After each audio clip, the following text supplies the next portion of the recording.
事情最开始是在巴铁的军事国防论坛，该论坛经常有印巴两国的网友隔空对线，相互嘲讽，为此也吸引了部分我国网友从旁为巴铁网友助拳。而在不久前，有疑似我国网友就在论坛里转载了一篇央广军事关于我国外骨骼装甲的报道，很快该消息就引发了印巴两国网友的热议。最先开始冒头的是个加拿大网友，该网友认为这些花里胡哨的东西抵挡不了印度反坦克导弹。不过很快，这个加拿大人就被人抓了现行。有网友就讽刺：“你一个印度人装什么加拿大人？你印度人的身份对你来说很可耻吗？”这话一出，自然是引得不少网友调侃三哥又出来冒充国际人士了。有一说一，如果翻墙去外网评论区看留言或者讨论的话，经常能看到有冒充其他国家人来指点江山，间接吹捧印度超级大国的。这也不知道是该说印度人自信呢，还是说印度人不自信呢？以至于有些本来和印度无关的事情，印度网友都要过来插一脚，强行把印度话题带出来。有点恶心的是，说积极的事情，那就是中印是亚洲的未来。看到风向不对，印度又成了亚洲的中心了。有的甚至冒充别国网友进行回复，这一点在国际论坛上十分常见。也因为这一点，有的时候聊到印度话题，除开一些无脑逢华必反的东西，场面往往是全球网友调侃印度一家。值得一提的是，随着讨论继续，也有印度网友针对话题的真实性提出了质疑。有印度网友表示，这是中国的宣传，图片看看就行了。结果很快就被人打脸。有网友指出，早在2020年中国国防科技展览会上，就有机构展示了单兵外骨骼装甲。很高兴他们这么快就已经投入实际应用中了，而且用在了最急迫的领域上。说点中国积极的，就开始强调中国对外宣传。显然，印度一些人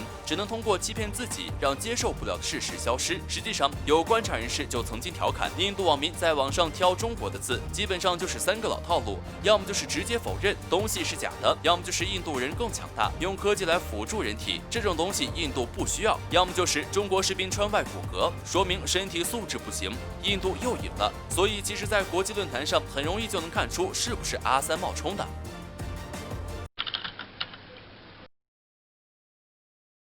其实最开始这篇文章的标题是中国空中力量将在2021年达到大联盟。值得一提的是，西方人和东方的语言表述很多都不一样，而大联盟在西方人的理解中就是一种比喻，简单的表示就是最高成就集中地。近年来，中国军力发展迅速，在许多方面已经超过俄罗斯，甚至超过美国，而且中国还是自美国之后第二个成功研制5代机并且进入服役的国家。但是从综合实力上来说，中国依然暂时无法超越美国。而这次格雷格发表了这篇文章，就对中国2021年的空中力量发展做出了一个阐述，从歼20说到运20，从轰6N说到轰20，从落地空中力量线说到海上空中力量发展，最后还有关于中国的弱项发动机。虽然不多，但是从这样的题材中，我们自己也可以推测一波中国在2021年空军实力会有怎么样的变化呢？首先就格雷格在文章中提到的发动机，这可以说是中国目前最欠缺的。歼20早期使用的俄罗斯发动机一度成为众多外媒热议的焦点。虽然中国换发后渐渐消失，但发动机还是严重影响了歼20的战斗力。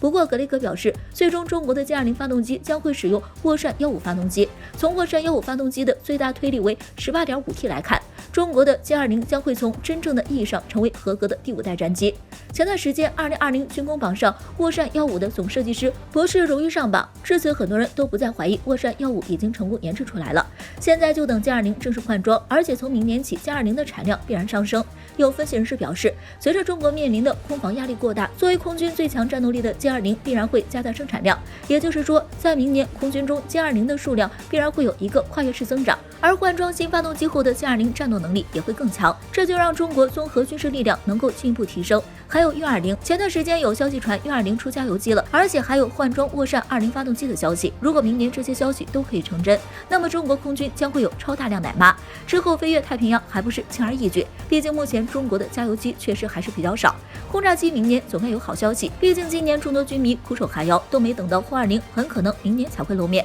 而且说实话，今年没露面肯定有大招，说不定哪一天就可以直接服役了呢。这对于中国空军来说又是一个有力的力量支撑。再加上之前有爆料称的，据说是轰6N携弹的视频，可以说中国空军把今年没下出来的弹都憋到了2021年。格雷格还提到了 F731，中国下一款隐形战斗机，虽然不一定会进入空军，但是有消息表示这个已经在研制舰载机，很可能明年就会上线试飞。最后就是无人机中的战斗机、岸舰和利剑。据格雷格表示，有消息人士称，很可能会在2021年露出神秘的面纱。这样一看，中国在2021年的空军综合力量无疑会达到历史新高，再次和美国拉近距离。而且随着中国不断进步，这个距离也可能会只有一步之遥。到了2021年的中国空军必然会飞得更高更远。一直以大规模战争为建军模板的俄军，确实对无人机不够重视。对于拥有庞大的战术空军和直升机部队的俄军而言，无人机似乎并不是特别必要。驾驶威风的战斗轰炸机去轰炸别人，无疑比坐在电脑前遥控玩具爽快得多。这些年来，处于新军事变革中的俄军处处要花钱，每个卢布都恨不得掰成几份用。在这种情况下，无人机自然是次要的项目。俄军发展的大型无人机偏向于远距离侦察行动，轻型察打一体无人机不在重点发展范围内，但在见识到土耳其的无人机威力后，俄军开始发力，发展了一款察打一体式无人机，即猎户座无人机。据俄罗斯媒体报道，俄罗斯空军近日开始大规模使用无人机攻击叙利亚北部亲土耳其的叛军武装，战果斐然。为了指挥无人机群的行动，俄军甚至从本土派遣了一架 A50预警机前往叙利亚进行空勤保障和战场指挥。这样的排场甚至在以往有无人机的时期都没有。这次袭击是由俄罗斯空军在12月21日晚对东北阿勒颇省农村的一系列目标发动的。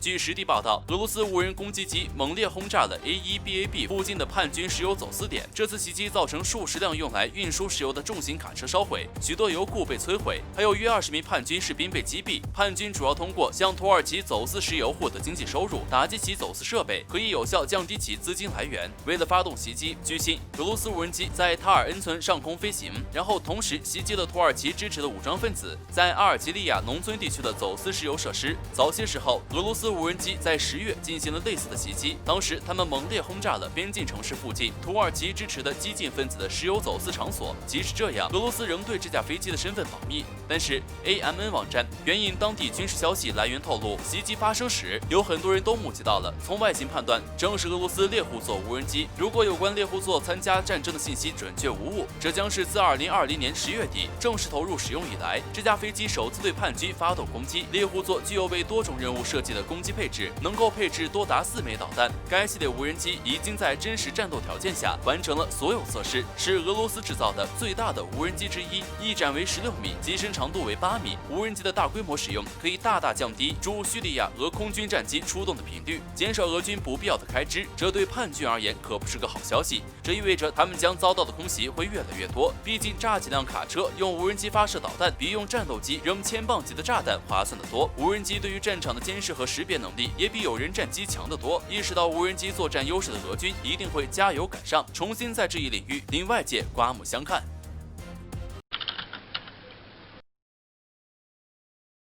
寒冬已经来临，一年之中最冷的时间段已经来临。但是在喜马拉雅山脉附近，中印双方还有大批军队驻守。在高原地区的冬季不仅比平原地区早得多，而且温度也低得多。该地区最冷可以达到零下40度。此前，中印双方为了应对持续的对峙，进行了诸多储备，并且双方媒体也都对此事进行了充分报道。但是即使这样，从印度媒体的报道中也可以看出，他们的准备并不充分。而近日，印度的边防部队终于忍受不了，开始向其政府要求让他们换防进行其国内的安全任务。据称，印度最近正在考虑一项野心勃勃的计划，即逐步取消其部署在边防的部队的内地部署任务。也就是说，只要将其部队部署在边境地区，那么此后也就不存在换防之类的任务，他们只专注于边境地区。而这遭到了印度边防部队的反对。据印度时报报道，负责中印边境西段与中国对峙的印藏边境警察部队已经向其政府申请，重新委派他们执行其国内的各种安全任务，以便能够确保该部队官兵的健康，并且避免他们会出现的各种健康问题。印度最近开始制定了一项计划，他们将逐步减少其边境安全部队、武装边防部队还有印藏边境警察在其国内安全任务中的作用。在以往，这3支部队每年都会从其的部队中抽调数千名官兵到印度内地，以维持国内选举期间的治安，并且帮助印度国内民邦的警察部队去维护其管辖范围内的国内安全局势。但是印度现在的这项计划也就意味着，以后他们再不必执行这项任务，而是全面驻守在边防地区。据称，